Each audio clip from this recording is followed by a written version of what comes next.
guys, and welcome back to another episode of the Dungeons of Dredmor. We are almost cleaned up the first level. Brax! Okay, this is something you don't see. It's guaranteed to spawn, I think, 2 Braxes on a map. But a third Brax is actually something you don't... Oh, this is our large Brax. I haven't explained this. 1 Brax is guaranteed... You always have a large Brax. I'm not sure how it works with the smaller Braxes, but... you always guarantee the large Brax. So, here's actually a steeled robe, which is a robe for the mage, but it's made out of steel, as you probably guessed. And laser sword, fish mix. So, we'll just kind of look around. Witch's hat, 1800 Zork mids. It's a good bit of Zork mids. Sonic wand, nail board. See, now we're happy we buying this stuff because we just found a nail board on the ground. Oh, that's actually a good weapon. Adds defense. Yeah, Polearm class adds defense and your chance to re-attack the enemy. Another fly over here. Flesh Poe, the mysterious sacrifice. But we will leave Brax. So this is an iron Hajar. Oh, actually, I might not have that recipe actually. Just quickly, I just want to quickly go through it. Because you can actually create better Hajars from your Hajars. That's why I'm actually using a rough one. Oops, it's not the right one. We want smithing. So yeah, so you can make a rough iron Hajar there. And yeah, with one, we can actually, it'll actually have pierce resistance. And we have 1 iron, I believe, up there. So we should do that next time we are around. Let's just find one. There's actually a better one. You can make a runic Hajar. So I'm just going to quickly check if we can craft.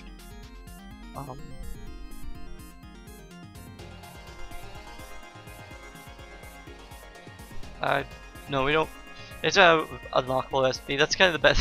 So I know about all these recipes you guys don't know about. Here on the map, we can also go. Want to click the map. Believe there's no monster zoos on the first level. Just because they don't want to overwhelm you. And what a monster zoo is it's a whole room just filled with monsters. A reason why you want to explore the whole map is you don't want to miss out on your monster zoo. The monster zoo automatically gives you a whole bunch of really good weapons. And I think this is what we...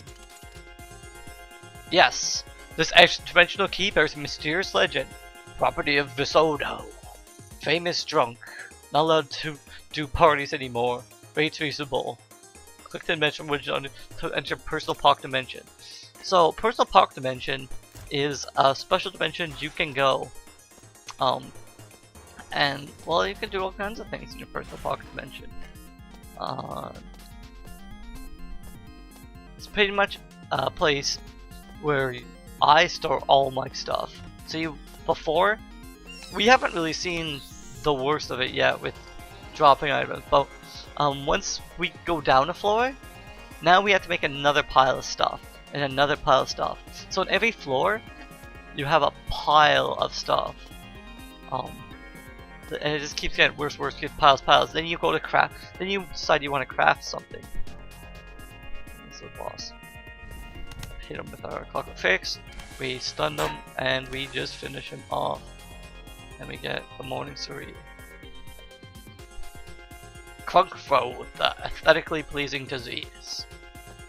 So I believe that's all our quests. We can actually check the quest log and complete it. So we completed all 3 of our quests. Golden.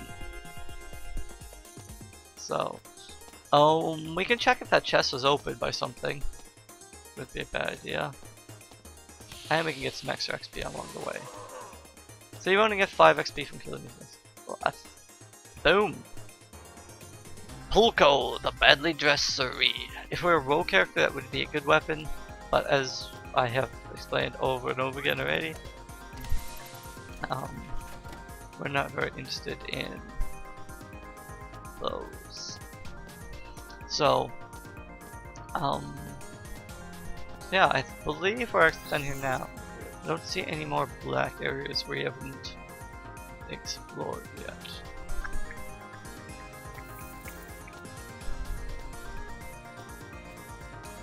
Oops. So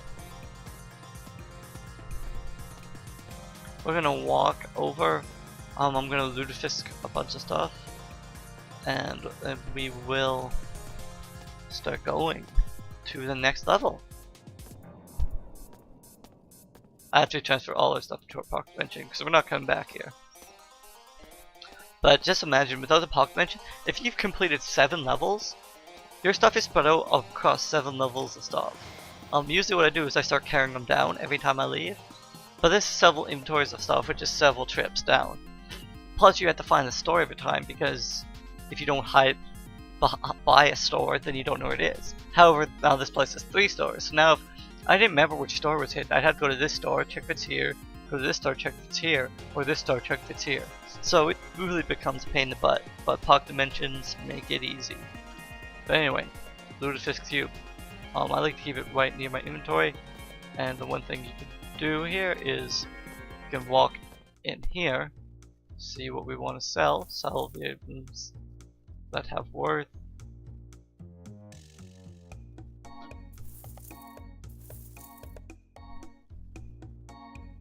I'm sure. And boom, steam rocket bolts. 1600 for 3 bolts. Sell. Good. Rope, sell. Silver, golden. Stuff we're all gonna keep. We could pile it up, but we don't need to. So we're gonna pick up the lutefisk and these stacks of items. So we know all these items are crap. Let's go put it here.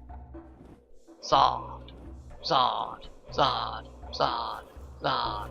So we just lutefisk all our items to the lutefisk. That is the lutefisk cube. Magical.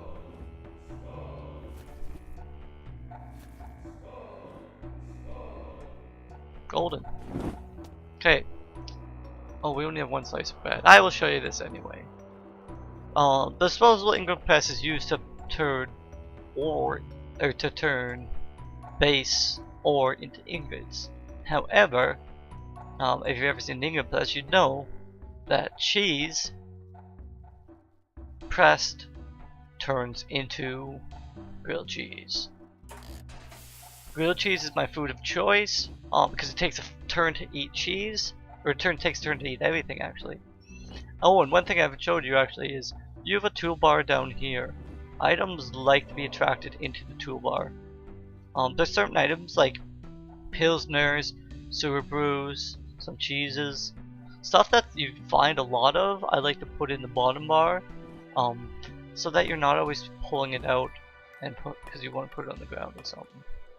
So here we're gonna just put some of these items, and we can eat them. What I was talking about is, I'll just leave these here for now. You can eat an item. See, this is 13. It's 13 health over a period of time. But if you're fighting something, you don't want to spend a lot of time always eating food. So stuff like grilled cheese. This is the greasy offspring of an unnatural union between cheese and bread condensed in a high temperature environment. So we're eating one thing and get 40 health, where instead we had to eat 4 round cheeses or 4 turns. It becomes more obvious later on. So cheese and bread, grilled cheese, which is why I said Diggle eggs are so important. There's 2 omelets you can get. You get the deep omelet, which is the best food in the game. However, you can also get the cheesy omelet. The cheesy omelet, although it is almost half as good, it requires a quarter of the Diggle eggs as a deep omelet. You always want to make cheesy omelets because grated cheese is easy to get, i.e. any cheese is grated cheese if you have an ingot grinder. Also good to know that I've always used my ingot grinder to grind cheeses, and I don't think I've ever grinded an ingot. Just saying. So yeah, I think that's the only other thing. So yeah. And this is just telling you some other things. That's why I keep scrap iron, and I guess that's just brass piping, and I think you need brass. I don't think you can make a brass ingot, but it's just a good thing to keep an eye out for. Especially steel scrap. So yeah. But yeah, anyway, iron or steel. You need chalk, coal, and iron to make steel. I think we have some. This is salt or chalk. No, we don't have any chalk. We do have coal and iron, which is another reason you don't want to use all your iron up. So, but Okay, our inventory's gonna be full here. Oh, surprise. Okay, so now we're gonna want to carefully make our piles. This is our pocket dimension. So you're gonna have a lot of piles. Oh, this is the dimensional controls as well? Oh, that's different. This just makes, you can make it any background you want. On any, pretty much it's any level, the more levels you've been to, the more backgrounds you can have. I guess I had a run before where I made level 3. However, I like just the default floor 1. So we're gonna make some piles. I'm gonna put those pants there just because I'm not sure if I need them. This is the portal to distant dimension. This is where we put in the puck og or full code we got earlier from that wall. However, like I said, you can die pretty easily going there, so we are not going to char. I'm going to put all my funguses in one pile. Whether or not to char is fungus is your call, not mine. But we will leave it there. Oops. Oops. So powdered, and so the reason I'm asking through it is so you guys see how this works. It is a good strategy. I always put cheeses, the 2 cheeses in different piles, or rather the 3. Or rather, grated cheese and cheese can all be in the same pile, but make sure you put all your cheese in the appropriate piles. I guess Diggle egg can be in the cheese pile because you're going to use them all together. So, a lot of our cheeses are here, which is fine. It's just, this is I didn't really explain this to you, but the reason I put all these items like this is whenever you pick up an item, it goes here, and then you're constantly not unstacking and stacking items in your inventory.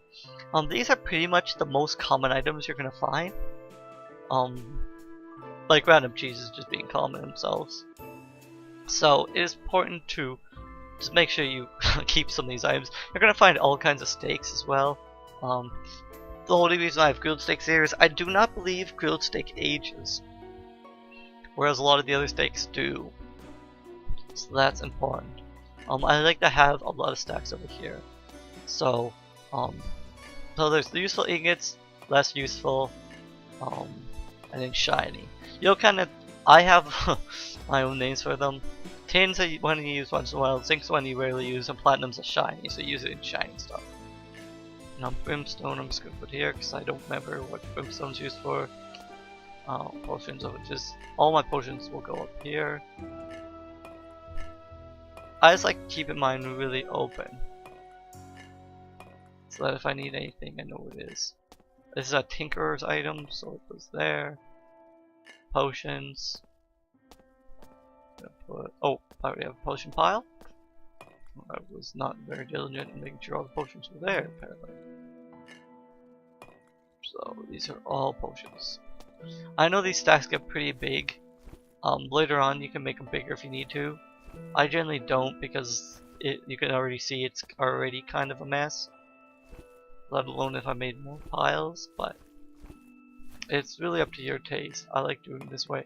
Okay, so a couple of these items I do not need on a constant basis, so I like stacking them like so. So I use my, like have my disposable ink plus MI Junior. These ones I don't use as much, so they will go there. I was like, you always pretty much carry your Lutefisk cube because if your inventory is full, then you can just Lutefisk all the junk. And boom, we're back out. And now there's a thing. Although you cannot cast, you cannot gain health or do anything while in a pocket dimension. See, we can't armor up. However, they still dock you time because I guess every time you could go in and get food and stuff, so they just dock you, and so then you can't like really spam it. I'm not sure if time passes in pocket dimensions. Like you can't gain health or anything, but I can't remember if time passes really. But that's not there. Oops, I kind of stacked that without thinking. I'm gonna put the copper up here with the tin, iron over here, electrum with the shiny metals, coal here, and the brass piping will be its own kind of area over there. Perfect. We have a product dimension and everything set up. I will go ahead and call it here. Bye for now, everybody, and thanks for watching.